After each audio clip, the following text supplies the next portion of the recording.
Katta qiyinchiliklarsiz katta ish boshlab bo'lmaydi. Salom do'stlar, qarshingizda Karam kanaldan navbatdagi biznes g'oya. Ushbu biznes g'oyani boshlashdan oldin barcha xorijda yurgan yurtdoshlarimiz uchun Chopar.uz kompaniyasining xizmatlaridan foydalanishni taklif etamiz. Bu reklama Karam kanalga ham yoqibdi deb o'ylamang. Biz shunchaki hazillashdik. Bilamiz, ko'pchilik bunday taksi reklamalaridan bezor bo'lishgan. Shuning uchun biz Karam kanal jamoasi hech qachon taksi va avtobus xizmatlarini reklama qilmaymiz deb va'da beramiz. Ha mayli, ozgina hazillashib oldik. Endi maqsadga o'tamiz. Biz e'lon qilayotgan biznes g'oyalar ko'pchilikni qiziqtirganidan juda ham xursandmiz. Rostdan ham ko'pchilik obunachilarimiz bizga xat yozishib, uskunalarni yoki mahsulotlarni qayerdan sotib olish haqida savollar yuborishmoqda. Izohlar soni esa 1000 tadan o'tib ketdi. Albatta bunday sharoitda hammaga ham javob yozib chiqishning jismonan iloji yo'q. Shuning uchun video izohlarini o'qib chiqishingizni qat'iy tavsiya qilamiz. Iloji boricha video izohlarida kerakli ma'lumotlarni joylab borishga harakat qilamiz. Bugun esa ko'pchilik obunachilarimiz taklifiga ko'ra hojat qog'ozi ishlab chiqarish haqida biznes g'oya tayyorladik. Obunachilarimiz orasida bunday katta sarmoya kiritishga tayyor odamlar bormi, yo'qmi? Biz buni bilmadik. Lekin siz so'radingiz. Biz esa 2 hafta davomida o'rganib, ushbu biznes turini qanday yo'lga qo'yish haqida quyidagilarni aniqladik. Demak, oddiy makulaturadan hojat qog'ozi ishlab chiqarish biznes g'oyasi. Birinchi o'rinda hojat qog'ozi ishlab chiqarish jarayoni haqida to'xtalib o'tamiz.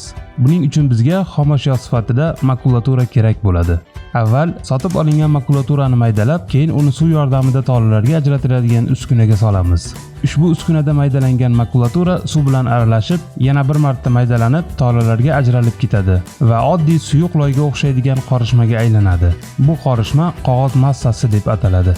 Ushbu qog'oz massasi oq rangga kirishi uchun unga oqartiruvchi moddalar qo'shiladi va vakuum nasos yordamida keyingi bosqichga uzatiladi.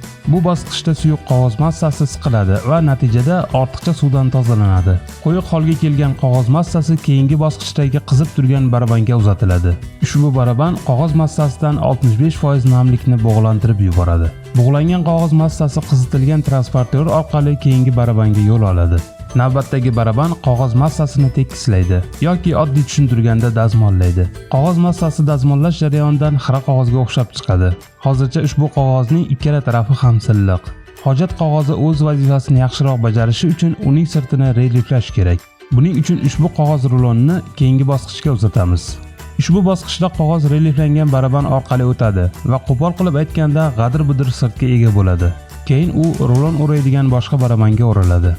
Hojat qog'ozi yetarlicha diametrda o'rab olinib, uning ustiga etiketka yopishtiriladi. Etiketkani istalgan tipografiyaga buyurtma berish mumkin. Tayyor bo'lgan va ustiga etiketka yopishtirilgan rulon kerakli uzunlikda tig'li kesish uskunasi orqali kesiladi. Shu bilan hojat uchun ishlatiladigan qog'ozlarimiz tayyor. Bu jarayonning ba'zi bir joylarini o'zgartirsangiz, boshqa turdagi mahsulotlar ham ishlab chiqarishingiz mumkin. Endi ushbu ishlab chiqarish jarayoniga kerak bo'ladigan sharoitni yaratishga kirishamiz. Birinchi bo'lib, bo'lajak seximiz uchun joy tayyorlab olamiz. Buning uchun bizga taxminan 150 kvadrat metrlik ombor kerak bo'ladi. Ushbu ombor ichimlik suv tarmog'iga ulangan bo'lishi kerak. Chunki ushbu seximiz ishga tushganda bizga bir kunda 3 kub suv kerak bo'ladi. Bu esa 3000 litr suv degani. Ikkinchi o'rinda uskunalarni sotib olamiz. Yuqorida aytib o'tganimizdek, bu biznes turi yaxshigina sarmoya talab qiladi va bir nechta uskunalar tarmog'idan tashkil topadi. Ushbu uskunalar tarmog'i ishlab chiqarish quvvatiga qarab baholanadi va bir sutkada 1,5 tonnadan 4 tonnagacha mahsulotni qayta ishlay oladi. Biz esa ulardan eng arzoni va quvvati 1,5 tonnaligini sotib olamiz. Birinchi uskunalar tarmog'imiz qog'oz mashinasi 33,000 AQSh dollargacha baholanadi. Bu uskunalar tarmog'iga makulatura massasini tayyorlash uchun kerak bo'ladigan qo'shimcha uskunalar ham kiradi. Yana bir narsa, ushbu uskuna tuzilishi jihatdan juda murakkab bo'lgani uchun uni maxsus ustalar o'rnata olishadi xolos. O'rnatib berish uchun usta haqqiga yana qo'shimcha 3000 AQSh dollari kerak bo'ladi.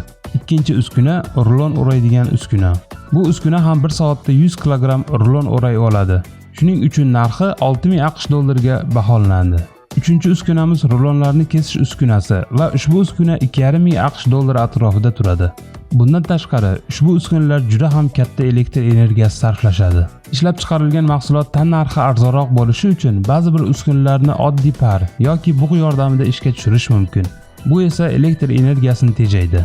Soatiga 300 kilogramm bug' va 1 sm kvadratga yarim kilogramdan ko'p bo'lmagan bosimga ega har qanday bug' qozoni yoki parovoy kotyol kerak bo'ladi. Bu qozoni ham hamyoningizdan 5000 AQSh dollari sarflanishiga sabab bo'ladi. Ko'rib turganingizdek, hojat qog'ozlari ishlab chiqarish juda ham jiddiy sarmoyani talab qiladi. Yuqorida keltirilgan uskunalar narxi va ularni qayerdan sotib olish haqida o'ylab boshingiz og'rib qolishi mumkin. Lekin siz Karam kanalini tomosha qilyapsiz va bizning jamoamiz hojat qog'ozlari ishlab chiqaradigan mini zavodni qayerdan sotib olishni sizlar uchun topib qo'ydi. Ushbu korxona manzilini ushbu video izohidan topishingiz mumkin. Korxona Rossiya Federatsiyasining Omsk shahrida joylashgan bo'lib, ular ushbu uskunalarni MDH davlatlarining istalgan nuqtasiga yetkazib berishadi. Bundan tashqari malakali ustalar ushbu uskunalar tarmog'ini ishga tushirib beradi. Biz ular bilan bog'lanib, hamma uskunalar va ularning haqiqatan ham sotuvda borligi haqida ma'lumot oldik.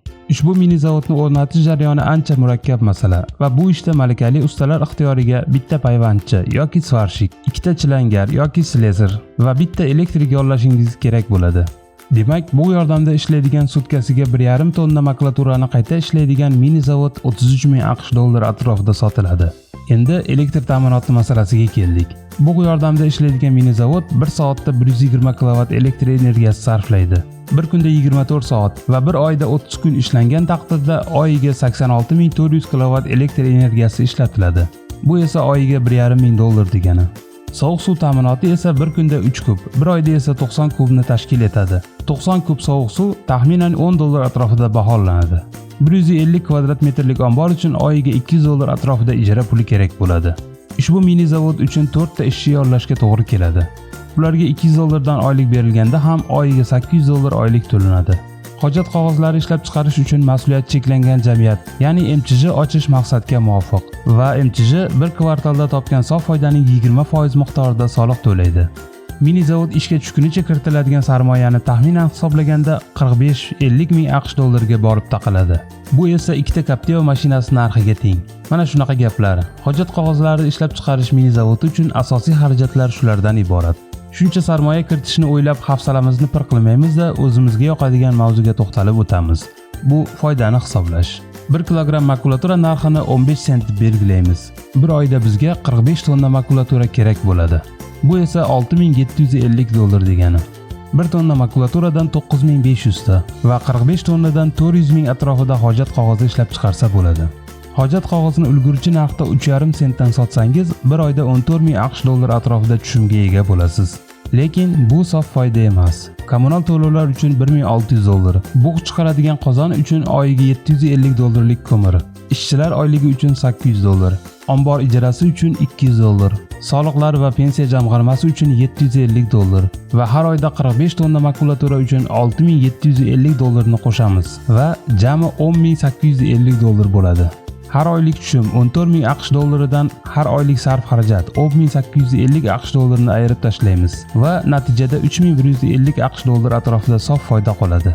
Ushbu ishni boshlash uchun sarflagan 50 ming AQSh dollar sarmoyangiz 16 oyda qoplanib ketadi va siz oyiga 3000 dollar atrofida sof foyda keltiradigan biznesga ega bo'lasiz. Bu albatta xomaki hisob-kitob, lekin bu xomaki hisob-kitoblar haqiqiy narxlarga asoslanib chiqarildi. U narxlar qayerdan olindi dersiz? Bunga juda ko'p manbalar kerak bo'ladi. Ularni bilishni xohlaysizmi? Unda tayyorlanib oling. Bunday foydani hisob-kitob qilish uchun bir nechta bozorlarga borib, hojat qog'ozini ulgurji sotib olish narxini surishtirdik. Biz borgan bozorlar tuman markazidagi kichik bozorlar emas, balki Farg'ona vodiysidagi eng katta ulgurji bozor. Shunday qilsak, haqiqatga yaqinroq bo'ladi deb o'yladik. Bundan tashqari Rossiya Federatsiyasi Omsk shahridagi Omskiy bumajniy zavod bilan bog'lanib, ular ishlab chiqarayotgan uskunalar turi, narxi, ishlab chiqarish quvvati, bir soatda qancha elektr energiyasi sarf qilinishi va ushbu uskunalarni o'rnatib berish narxigacha aniqladik. Bundan tashqari mamlakatimizda bunday uskunalarni sotish mumkin bo'lgan odamlarning ham telefon raqamlarini video izohida joylab qo'ydik. Keyin O'zbekiston Respublikasi suv oqova tashkilotlariga qo'ng'iroq qilib, bir kub suvning yuridik shaxslar uchun qancha turishini, O'zbek Energiyadan esa yuridik shaxslar ishlab chiqarish korxonalari uchun belgilangan 1 kW elektr energiyasi narxini aniqladik. Davlat soliq qo'mitasi hududiy bo'linmalari bilan bog'lanib, ishlab chiqarish korxonalari uchun daromad solig'i va korxonadagi ishchilar uchun jamg'arib boriladigan pensiya jamg'armasi to'g'risida ham ma'lumot oldik. Bundan tashqari hojat qog'ozini ishlab chiqarish jarayoni bilan tanishib chiqish uchun 15-20 varoq maqolalarni o'qib, bir necha xil jarayonlarni o'rgandik. Eng ma'qulini tanlab oldik. Makulatura qabul qilish punktlariga borib, makulaturaning narxini, uni yig'ishdagi qiyinchiliklar bo'lyaptimi yo'qmi shuni ham surishtirdik. Keyin esa bu ma'lumotlarning hammasini biznes g'oya shakliga keltirib keltirib, ssenariy yozib chiqdik. Unga ovoz berdik. Ovozimiz obunachilarimizning g'ashini keltirmasin deb uni kerakli dasturlarda qayta ishladik. Gapirilayotgan gaplar odamlarga tushunarli bo'lishi uchun 20 taga yaqin video lavhalarni yig'ib, ulardan kerakli joylarni bir-biriga ulab, montaj ishlarini bajardik. Bularning hammasiga 2 hafta vaqt ketdi. Va eng oxirgisi, siz bu ma'lumotlarni 15 daqiqa davomida o'rganib chiqishingiz uchun Karam kanaliga yukladik. Sizdan esa arzimagan reklama roligini ko'rish, kanalimizga obuna bo'lish va ushbu videoni ijtimoiy tarmoqlarda o'z do'stlaringiz bilan baham ko'rishni iltimos qilamiz xolos. Ushbu videoga like bosishni unutmang deya barcha o'zbeklarga ta'zim bilan Karam kanal jamoasi.